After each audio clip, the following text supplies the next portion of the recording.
Start with the pledge of allegiance. I pledge allegiance to the flag of the United States of America and to the republic for which it stands, one nation, under God, indivisible, with liberty and justice for all.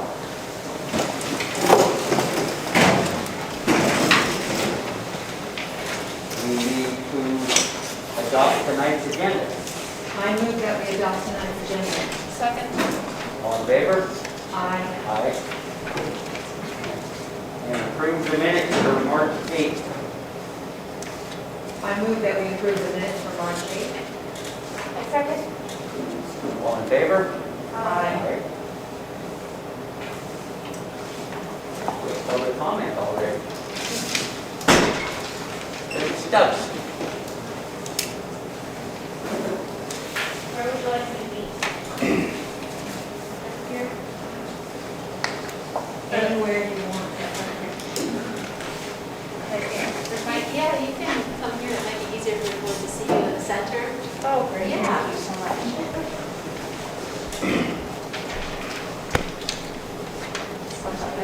Don't trip. Okay. Good evening. I am speaking tonight on behalf of our high school student athletes. I believe that the COVID testing protocol currently in place is unnecessary, unethical, and unfair. To participate in their chosen sport, students are required to take up to 3 tests per week. I searched the CDC's website. I found their guidance on these sports, and I do not see a recommendation anywhere that advocates testing student athletes as a requirement for participation. And further, the CDC states that, quote, if a school is implementing a testing strategy, testing should be offered on a voluntary basis.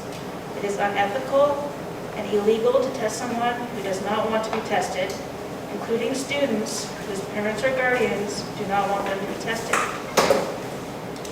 Now, I know that the administration and this board believes the testing to be voluntary, since students and their parents have the choice of whether to participate or not.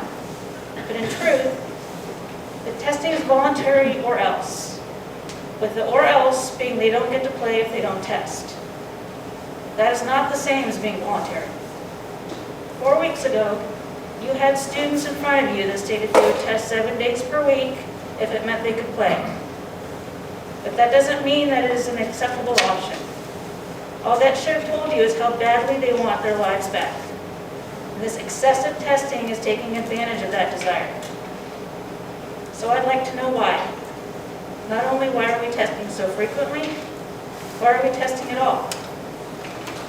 According to the district website, there have been 0 cases that can be traced to COVID exposure at our schools. Dr. Larson has stated multiple times that he is not concerned about athletes transmitting the virus during play. The schools we compete against and other high schools in our own county do not test in this manner. So why are Cleo and Roslyn athletes being singled out and tested numerous times per week? Is it an effort to control their activities outside of school and athletics? That's the parents' responsibility, not the schools. And because parents are taking this responsibility seriously, we have been instrumental in keeping the school's transmissions at 0. We make sure our children accurately complete their attestations. We keep them home from school when they are ill, or we feel that they may have been exposed to the virus. We can do the same with their athletic practices and games. No testing necessary. Thank you. Thank you.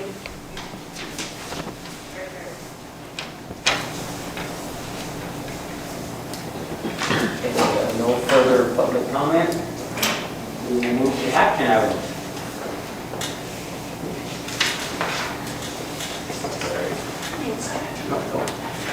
Oh, It's okay, I'm off, I'm sorry.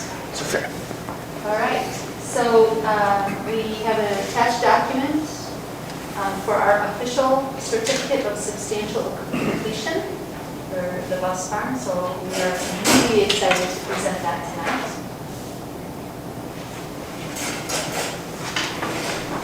We'll talk about this opening celebration to the bus farm. We also have with it the change order that was the amount of $967. And that finalizes the bus barn.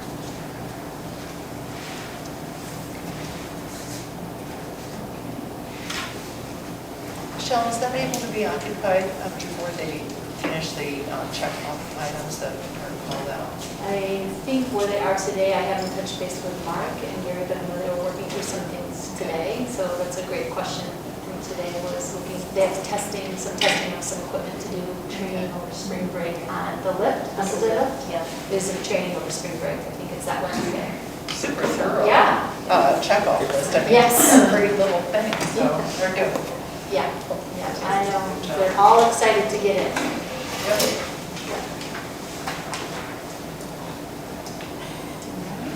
Are there any questions then on the substantial completion notice or the change order for the transportation facility? And we need to approve those one at a time.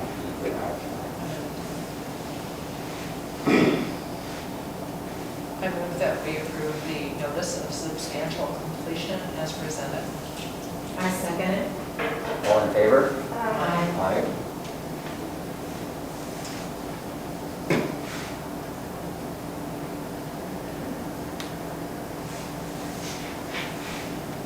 Change order? I move that we adopt change order number 006 on the transportation facility as presented. Second. All in favor? Aye.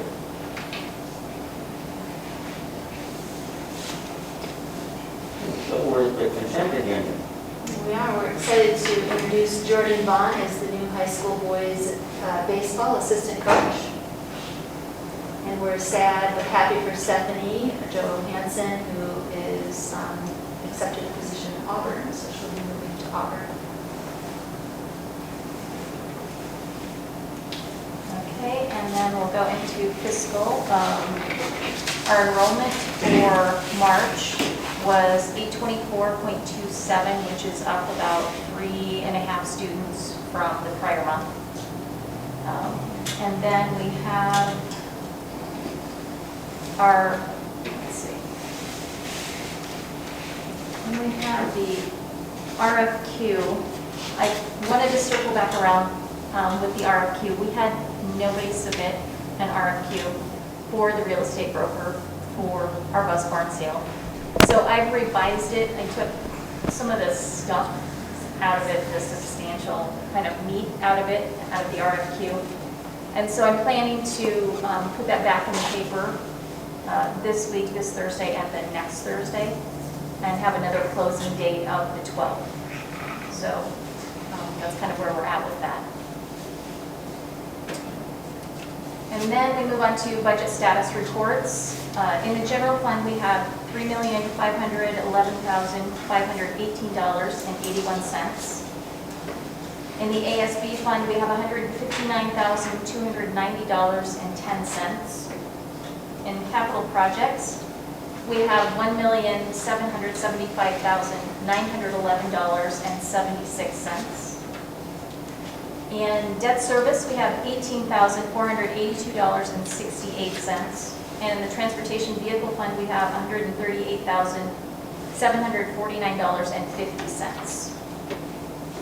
And our AP for March, the payroll was $876,479.13, and that was actually the February payroll. We haven't run March payroll yet.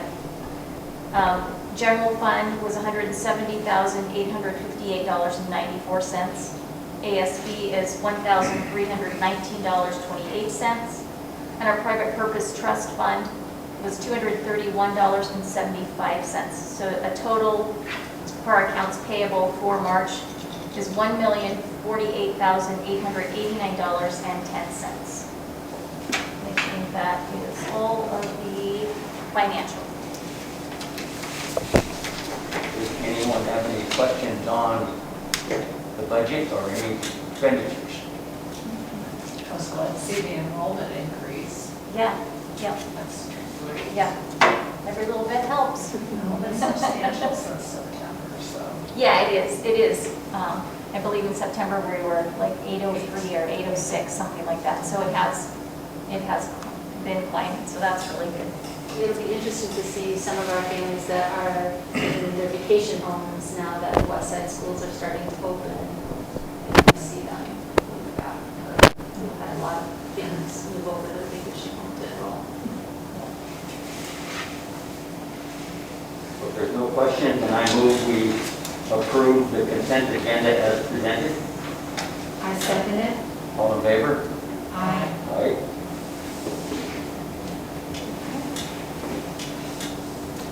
So we have a couple testing updates. So state testing, the state is still trying to settle on what state testing looks like. Sarah Hausberg and I attended webinars last week. A lot of questions, not a lot of answers yet at this time. What the state, what OSPI is appealing to is the Department of Education, the Federal Department of Education, in looking at doing a waiver to state testing. So what they're hopeful for is to reduce some of the testing. As you know, it takes quite a few days for kids to complete one subject area on a test. A lot of the schools haven't even been in person. We've been testing with MAP data, but you can't use the MAP data for the state tests. So it'll be interesting to see what they land on. What they're talking about right now is that only 12% of all test scores would actually be submitted, and we wouldn't receive our own test scores. If you're the sample school selected, your scores would be submitted to count as the 12%, but we wouldn't get our test scores back. So you're not looking at individual AYP status this year, just because the nature of where we've been with COVID. So we'll see where that lands. I'll keep you updated. That's as much as I know, which isn't a whole lot, other than we have lots of questions on state testing. So as they work through that, we'll move on to COVID testing. We had met as a board a couple weeks ago regarding athletic, looking at the data on that. I've asked Brett and Debbie and Nurse Hill to start revising and looking at some of that information about testing. And right now, they would like to, according working with Dr. Larson, is to keep with only for game day getting on a bus. So if students are getting on a bus and traveling, that would be testing and not doing it. So that means the student might not have a test for a week. And so that's what Dr. Larson is proposing to continue with. So that is the information that both Debbie, Brett, and Nurse Hill have been working with Dr. Larson on. So that's our update with testing. We do have a couple teams now that are starting to and finding more positives. In fact, our soccer team was canceled because their team has all tested. Well, not all. The majority of the soccer team had tested positive, so they canceled our soccer match against them. So that was last week. So I wanted to give you an update on that. We had some more exciting news. Apparently, our letters are working with the 6 feet to the 3 feet. Although we've never received any official response, a lot of people are still campaigning, and the CDC officially changed the guidance for that. As we know, it doesn't mean just because CDC changes guidance, it trickles down into schools in the state of Washington.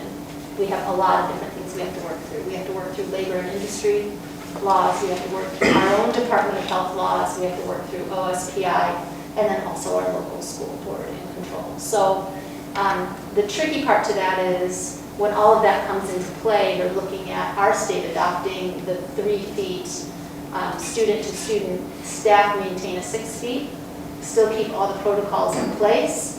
One of the things that is tricky is they're really focusing on the elementary levels. And so it will look like a local jurisdiction, meaning our local county control over secondary. So more to come on that. Nurse Hill and I are meeting with Dr. Larson on Wednesday because every day it seems like they keep shifting it a little bit. And until that gets settled, we'll be engaging in conversations about what that looks like to bring our students back, all of our students back into the classroom, including elementary and secondary.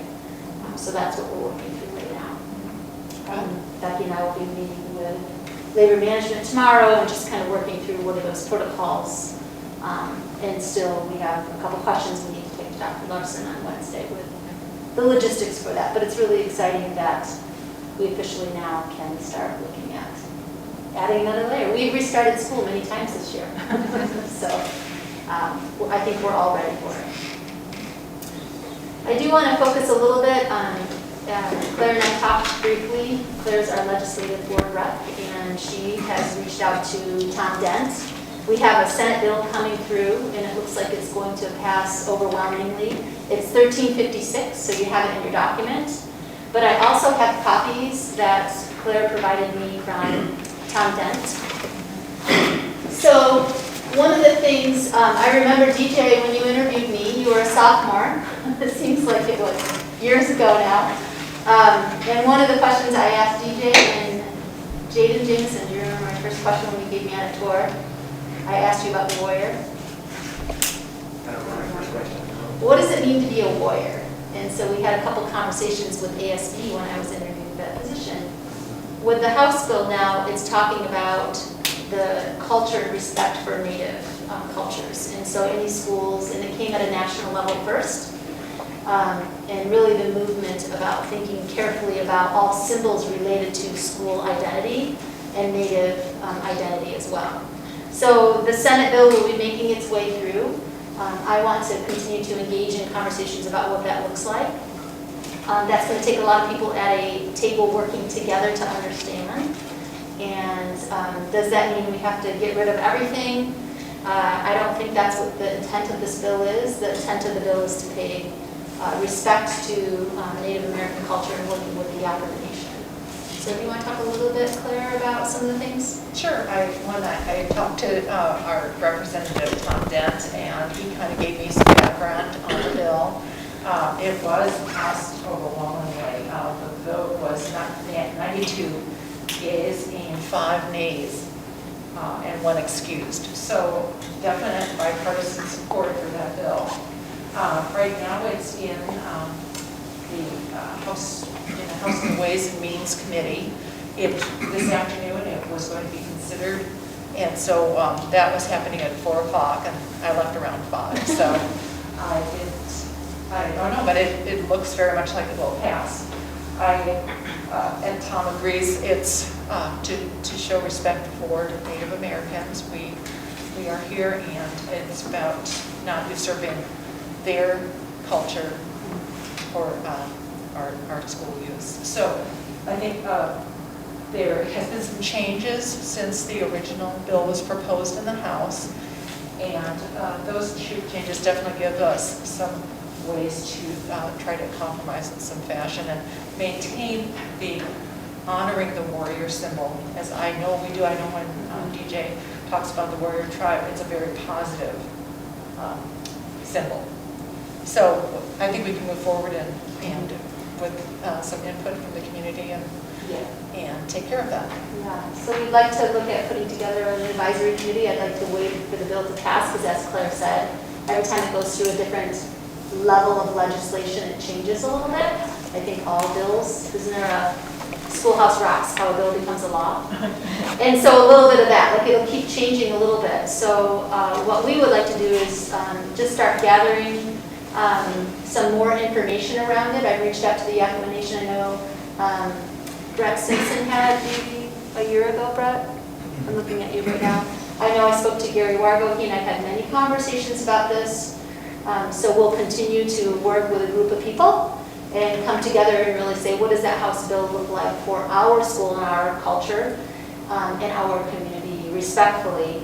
And I think when people hear something like this, they think it's an all or none, and I don't believe that's the intent of this. It's really to look respectfully at what we're using and what we think about for symbols. One of the things that we have also in the title of the bill, I'll just read it out loud, an act relating to prohibiting the inappropriate use of Native American names, symbols, or images as public school mascots, logos, or team names.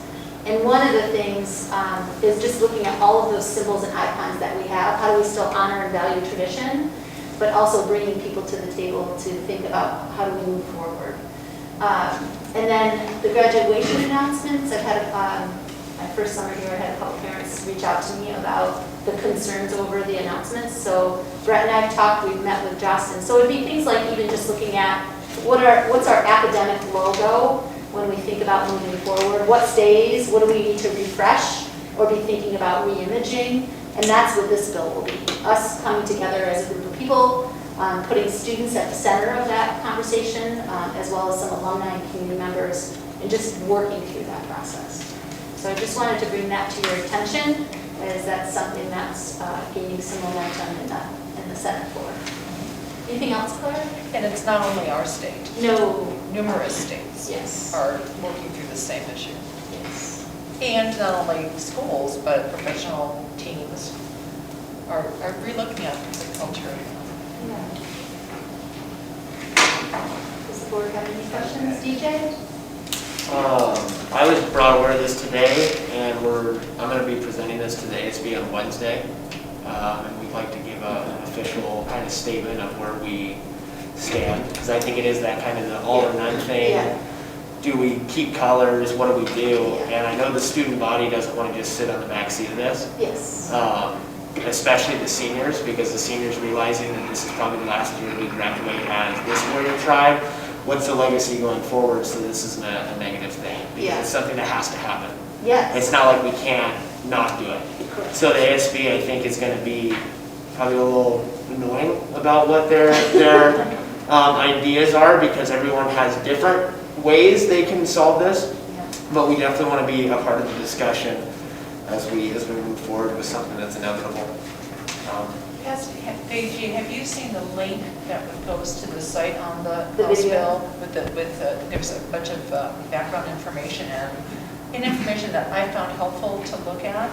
And I'm happy to forward that to you if you I can want. send it to you. That'd be great, yeah, because I Wednesday, like I said, we have that meeting with the whole ASB coming into school, and just to get a head start on this. If you click on that HB 1356 link, then you'll see some supporting evidence and that kind of stuff. You can go in and see some kind of compelling information. Awesome. Yeah. Yeah. So, I guess I don't really understand. There's a statement here, this is the information The that... abbreviated one or the one? Yeah, this is... What's the cover? Oh, yes.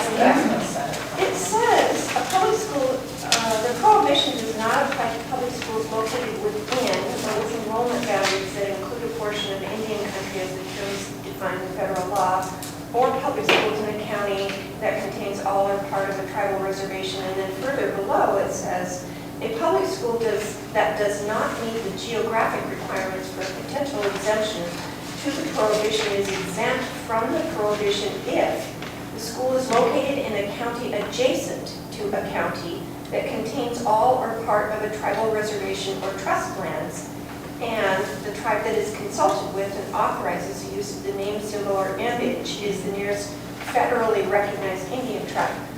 So are we still going to be, I mean, could we not maybe consider keeping the warriors based on this language? Right, and this is one of the amendments.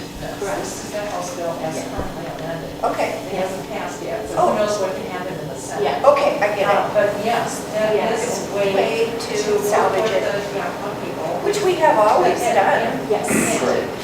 That's why it's not at all or nothing. Yes. It's not at all or all. Okay, got it. And that's why we wanted to bring it forward, is continuing to have Right. conversations. And I know past superintendents, I know Gary has talked to me, I know Claire has talked a little bit about it, that we have had the accommodation at the table for these things. And I think we just need to continue to do that as we move through this process. Because when I look at some of the things that are older traditional symbols that we have, those might be some of the conversations that maybe we look at re-imaging. I don't think it's the all or none. And I think that's where we want to help the public to understand. Right. This isn't a debate about getting rid of the warriors, right? This is not a debate at all. It's really a conversation around the House bill and how do we honor traditions and cultures from historic alumni and tribal. And so that'll be a very, I think it'll be good and exciting work to do, having that history told. Yeah. Yeah, so I'm excited about it. I think it's going to be good work to just revisit. I think it'll be positive. Yeah, I do too. I'm excited that ASC is going to be part of that, because I think they should be part of that. Definitely. Yeah. Yeah, so we'll see what amendments are being made. I'll keep you informed. reaching out to Tom Dent, who also said he'd be happy to meet with students as well. So that might be, because he's one of the ones that really has kind of looked at this bill closely. He said he would have been here tonight if he wasn't in Olympia. Busy right now, but he is definitely a good person to touch base with. All right, that's all I have. Are there any other board comments? I just want to say that I'm noticing that the move to the lower level for athletics, the WIAA, is the kids are winning, and they're playing with heart and guts, and I see that, and I just Feels good. They're doing awesome. They are. To see them do that. It's exciting to see the scores and Well, the most exciting thing is that we're not having 7 concussions a football game. Yeah. I mean, it's not even because we're playing, most of the teams dropped out with us. There's 2 teams Right. that stayed. It's the idea that we don't have 7 concussions a football game. This is the first That's year. super. Yeah, this is the first year in 6 years that we haven't had an injury in a season. Knock on wood, we still won that game. But by now we have 3 people out in a wheelchair or on crutches. So that's been the exciting part for me. well, totally. Yeah. Safe games, good games, safe games. Yes, exactly. We have some exciting events at the high school happening this week. Do you want to? This week, yeah, homecoming.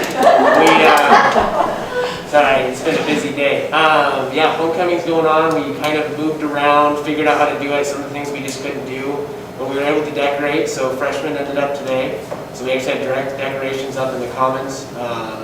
We're doing dress-up days. I had my ACD shirt on under this, and tomorrow's hip hop, and I'm big into the hip hop scene, so we'll see what I can do. But no, it's exciting because we thought back in November that there was no way we were going to be able to do any of this. So, and we're also pushing for some kind of prom and some kind of graduation and all that kind of stuff coming, and we're moving in those right directions. So it's exciting. I'm so excited at the energy and spirit of the high school students. They've been so resilient considering all these things that you guys have had to navigate. It's been, and how you are just figuring it out and making the best of it. It's amazing and it's inspiring. So thank